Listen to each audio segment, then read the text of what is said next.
All right, well, I think we've pretty much got everybody here if everyone's ready to get started. And I just want to, first of all, thank you everyone for coming. We really appreciate your time and for joining us. Just a quick alert, we are recording the session for review later, so please just be aware of that. We'll obviously be sending all of you the full food retailing industry speaks report after we finish. So I'm just going to briefly set things up before I let Leslie take things away. Obviously, I think as most of you know, FMI is the Food Industry Association, is a trade group that represents food retailers and product suppliers to advance a safer, healthier, more efficient food supply chain. The organization brings together a wide range of members across the value chain, from retailers that sell to consumers to producers that supply food and other products, as well as the wide variety of companies providing critical services to the food retail industry. In a moment, I'm going to introduce Leslie Sarasin, President and CEO of FMI. She's going to discuss the findings of the FMI's newly released survey, the Food Retailing Industry Speaks 2021, A Stronger Industry Feeds the Future. This is the 72nd edition of Speaks, and it provides the food retail industry with important operational and financial benchmarks, insights into strategic tactical decisions, and identifies trends in the rapidly evolving food retail sector. Also on the line today is Heather Garlish, who's the Senior Vice President of Communications, Marketing, and Consumer and Community Affairs at FMI, Andy Herrig, who is Vice President of Tax, Trade, Sustainability, and Policy Development, and Steve Markinson, who's the Director of Research and Insights at FMI. And they will be available to take questions from you guys along with Leslie after Leslie's presentation. So I'm going to now turn things over to Leslie Sarasin, who is going to do a brief presentation before the Q&A. Thanks so much, Nick. It's a pleasure to be with all of you today. And before I jump into the details of the survey results, let me wish each of you a happy National Family Meals Month. As many of you are aware, in September, we celebrate National Family Meals Month, and our campaign this year centers on staying strong with family meals. I think this is the 6th year of National Family Meals Month, and perhaps never in the history of our celebration of this important occasion has it been more important, given the amount of time we're spending with our families having meals these days. FMI and our member companies are committed to supporting the health and well-being of our nation by providing affordable and nutritious food to consumers and their families. Recent FMI Foundation research found that 86% of Americans are having in-person family meals as frequently as, or even more frequently than they did before the COVID-19 pandemic. So of those, 70% reported the benefit of being more connected to their families through sharing meals together. Reducing food insecurity is something we're very focused on at FMI, and we view this as a crucial step in ensuring that all Americans can enjoy more meals together with their families, connecting to help build a healthier nation for all of us. So I'd like to start by thanking all of you for joining us this morning. I know many of you attended our previous briefing session when we discussed FMI's Receipts from the Pandemic study. And that was a study that detailed the food retail industry's efforts and investments made to keep our doors open and our shelves stocked throughout the pandemic. What we're going to talk about today is our annual Speaks report, which takes a much broader look at industry trends, which were obviously shaped in large part by the pandemic.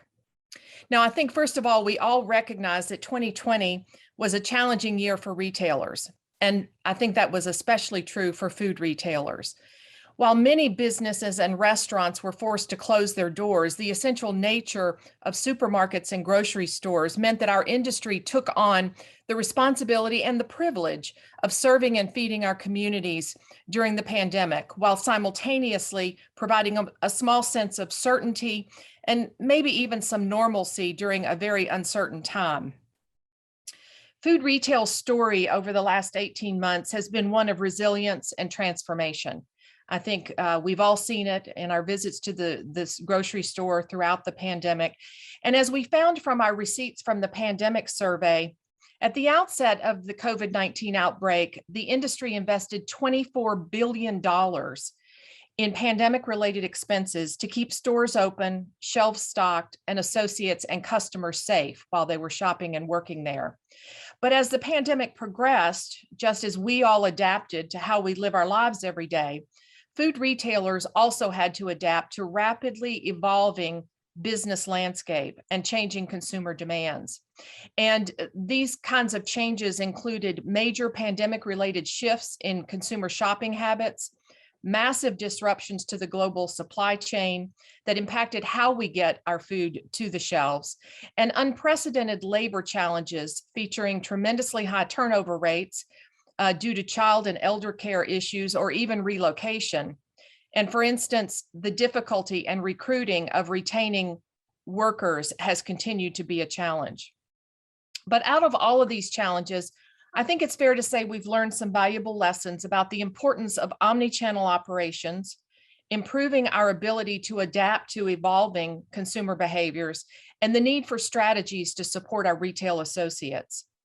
And as we continue to seek equilibrium in our operations to adapt to the new realities as a result of the pandemic, we're also continuing to evolve as an industry in terms of the way we invest in and implement new technologies that improve our operational efficiency and customer experience, while also reimagining the way we engage with our customers and serve our communities.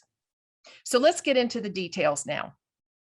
So for over 70 years, FMI has surveyed our members to take the pulse of the food retail industry as a means of better understanding the issues, challenges, and pain points and opportunities, and ultimately the goals of our member companies. Our Speaks 2021 survey was completed in the second quarter of 2021 with information from about 103 food retail wholesale companies representing just over 38,000 stores. Slightly more than half the respondents are independent operators who own fewer than 10 stores, while a third of the respondents operate more than 100 stores. The survey is also economically diverse, with 45% of our respondents reporting annual sales of less than $250 million, while 41% boasted sales exceeding $1 billion. So overall, we know the rapid growth of online e-commerce and omnichannel shopping had a positive impact on most of our businesses. At the start of the pandemic, consumer demand for groceries jumped 50% almost overnight to unprecedented levels as consumers embraced the idea of cooking their own meals at home. This spike in grocery sales also fueled a rapid increase in online grocery shopping that has continued throughout the pandemic, with weekly online grocery sales nearly doubling in the first month of the pandemic and still almost 50% higher than pre-pandemic levels today. As a result, 86% of food retailers now offer some sort of online shopping capabilities. 95% saw their online sales increase in 2020 by an average of more than 200%, and 81% continue to experiment with their e-commerce strategies. 2/3 of food retailers report that the change in shopping habits, including increased use of omnichannel, online, and app ordering, home delivery, and click and collect curbside pickup, has helped them grow their businesses. However, some smaller retailers, such as those with fewer than 10 stores or no online sales capabilities, said these new ways of shopping have had a negative impact on their businesses. Furthermore, in addition to shopping online and cooking more meals at home, retailers have witnessed a consumer shift to greater focus on health and well-being, with shoppers increasingly leveraging food to both manage and avoid health issues, which has had an overwhelmingly positive impact on our businesses. To adapt to these evolving consumer behaviors, 56% of retailers are setting aside more space for online order fulfillment, while 4 out of 5 retailers are increasing space for freshly prepared grab-and-go options at the expense of self-service stations. Additionally, 70% of retailers are allocating more space for plant-based and meat alternatives, while nearly half are expanding space for fresh produce and paleo and keto diet offerings. So as we've gone through this process, we've also confirmed that from data analytics to artificial intelligence and robots to micro fulfillment centers, technology is increasingly front and center in food retail to improve the customer experience and also to boost operational efficiencies. The food retail industry invested more than $8 billion in technology in 2020 alone, with 74% of retailers expecting these tech expenses to continue to increase this year. The vast majority of retailers are investing new technologies in three main areas. First, improving the customer experience. Second, expanding e-commerce offerings. And third, driving business process efficiencies. And to support the growth of online and e-commerce shopping, food retailers are investing in micro-fulfillment centers, automated warehouses, ghost kitchens, and other technology and logistics solutions to improve order fulfillment and product traceability. In terms of operational efficiencies, 84% of food retailers are now using data analytics, and 36% are using artificial intelligence, up from 24% in 2020 and 10% in 2019. And this is all being done to inform their decision-making around pricing and promotion, assortment planning and replenishment, leveraging customer data, and supply chain logistics. In fact, half the retailers surveyed anticipate an increase in hiring of data analysts and digital technologists to improve their use of analytics as they move forward. And more than half of food retailers reported that technology investments are having a positive impact on sales and profits in their companies. But despite the increase in popularity of online shopping, 61% of food retailers anticipate in-store shopping will increase as we go through 2021. And 48% believe technology will change the in-store shopping experience in 2021 as well. So to that end, 83% of respondents are focusing on new technologies to improve the customer experience, with 61% reintroducing or expanding self-service experience in stores. Along those lines, food retailers have made significant investments in frictionless consumer experience technologies. For example, 92% of retailers now accept mobile payments, while nearly half of all retailers now provide scan and go self-checkout opportunities. And the pandemic has presented a variety of workforce and staffing related hurdles for food retailers. Frontline workers have been, correctly in my view at least, lauded as heroes during the crisis, showing up for work to keep their communities fed at a time when other non-essential workers were forced to close their doors. Grocery employees' tremendous effort and dedication were recognized by retailers with increases in salaries and benefits, as well as almost $10 billion in bonuses throughout the pandemic. In addition to bonuses, retailers invested $700 million in non-payroll related benefits like training, education, free meals, and gift cards. And while much of retailers' workforce focus in the early days of the pandemic centered around keeping both customers and their associates safe and ensuring that staffing was able to meet the surging customer demand, recruitment and retention have become ongoing challenges as turnover rose sharply as the pandemic dragged on. So let's get to some of the catalysts for this development. 80% of responding retailers said their inability to attract and retain quality employees is having a negative impact on their businesses. Childcare responsibilities, health concerns stemming from public-facing work responsibilities, and extended unemployment benefits led to high turnover rates for food retailers in 2020. Average turnover for all employees was 58%, an 18% point increase from 2019. Part-time turnover was especially high at 74%, up 22 percentage points from 2019, while full-time employee turnover also saw a 9 percentage point increase. So to attract both full and part-time employees, retailers have offered a combination of higher wages, bonuses, improved benefits, flex time, and training and skills development opportunities. Yet, as we've seen across the entire labor market, these efforts just haven't been sufficient to help retailers recruit and retain sufficient labor levels.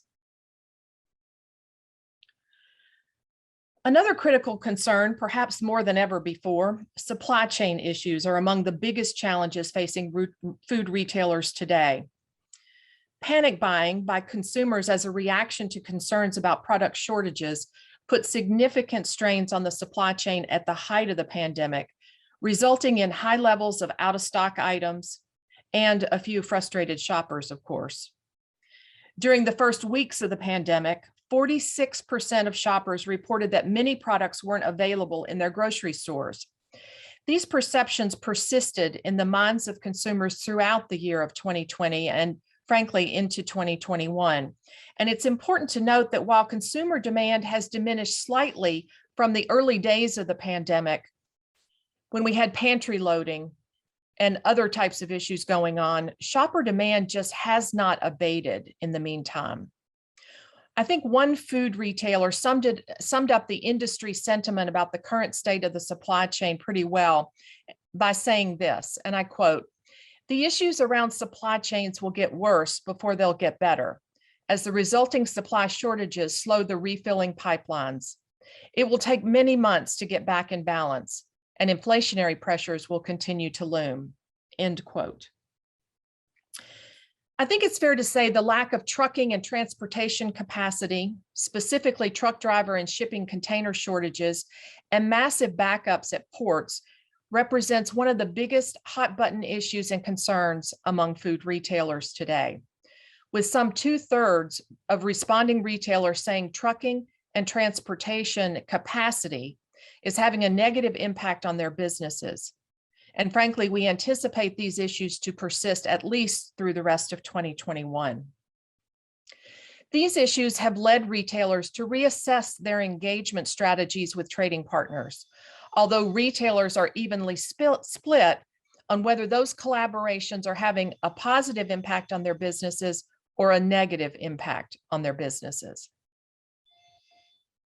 So we've learned from our survey results that food retailers experienced significantly higher sales and transaction sizes during 2020, but expenses have also surged and have impacted financial performance, and that situation continues in 2021.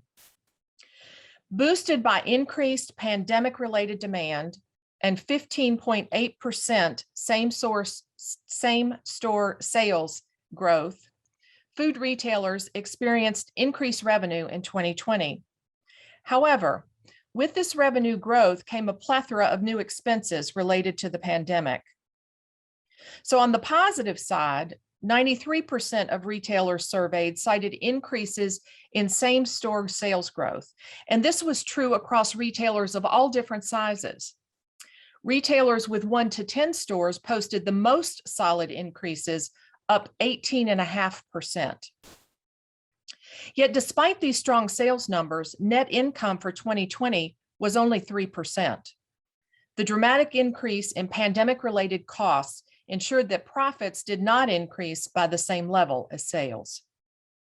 For example, increased online and frictionless transactions are supported almost exclusively by credit cards and debit cards, with an average 1.7% processing fee for credit card and debit card as a percentage of total online sales, almost double of that of in-store sales. These fees impact smaller stores more than they do larger operators, and they come directly from the bottom line of food retailers, with 65% of respondents saying credit and debit interchange fees negatively impacted their businesses in 2020. Congressional action to raise taxes and impose other new mandates make financial planning in an economy still trying to gain footing from the COVID-related shutdowns a source of significant uncertainty. So the industry is already highly taxed and has one of the smallest profit margins of any major economic sector, last year at 3%. So increases in tax rates impact our bottom lines directly and noticeably. The industry's slim margins are also significantly influenced by healthcare costs. In fact, 56% of food retailers experienced increases in healthcare costs in 2020, and nearly 3 out of 4 expect their total healthcare benefits costs to increase by an average of 10% by the end of 2021.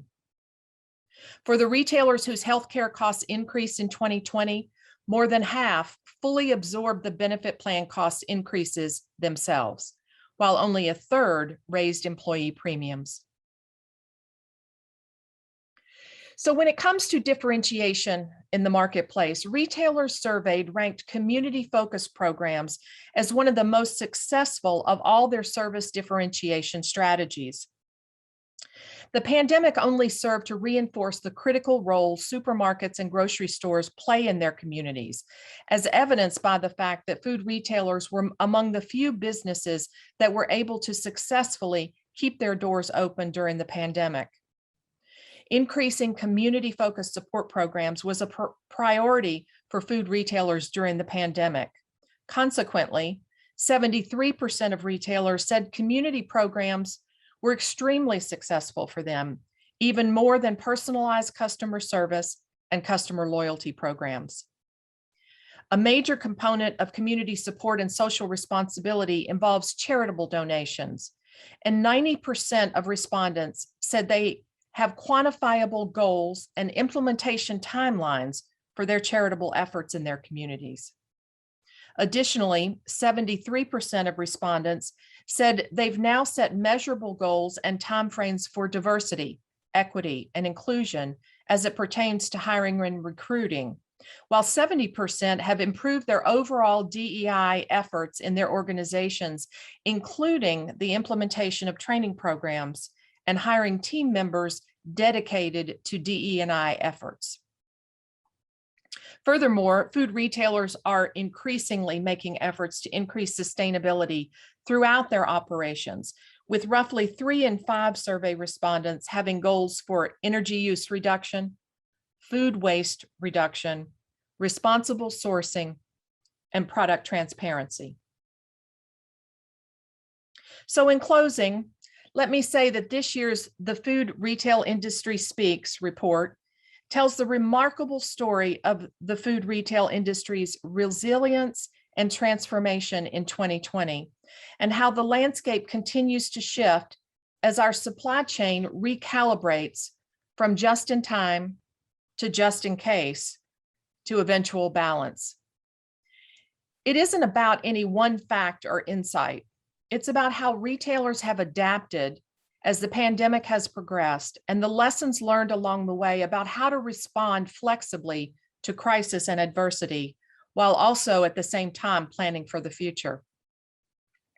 This year's analysis has revealed the imperatives of omnichannel operations and the continuing investments we need to make as an industry to support these innovations, to be able to quickly adapt to changing consumer behaviors. This year's report also brings into focus the challenges the food retail industry faces, both on the supply chain and labor attraction and retention fronts. These challenges are by no means exclusive to the food retail sector, as we've all seen the impacts of a disrupted supply chain and labor shortages as they've touched every sector of the economy. But it has highlighted the need for new investments and strategies in both areas, including how we engage with our suppliers and trading partners, and how we train and support our workforce. An easy solution simply does not exist in stabilizing the supply chain and regaining a sense of operational normalcy, which is why we're convening at FMI our annual business conference later this fall in October, with a special focus on collaborating for supply chain equilibrium. This theme embodies the conversations our executive leaders will be having towards solving the industry's biggest pain points, such as labor, transportation and logistics, business policies and procedures, and elevated consumer demand pressures. Thank you so much for your time today. I'm glad you were able to join us. And now the FMI team and I are available if you have any questions about this study. Thanks so much.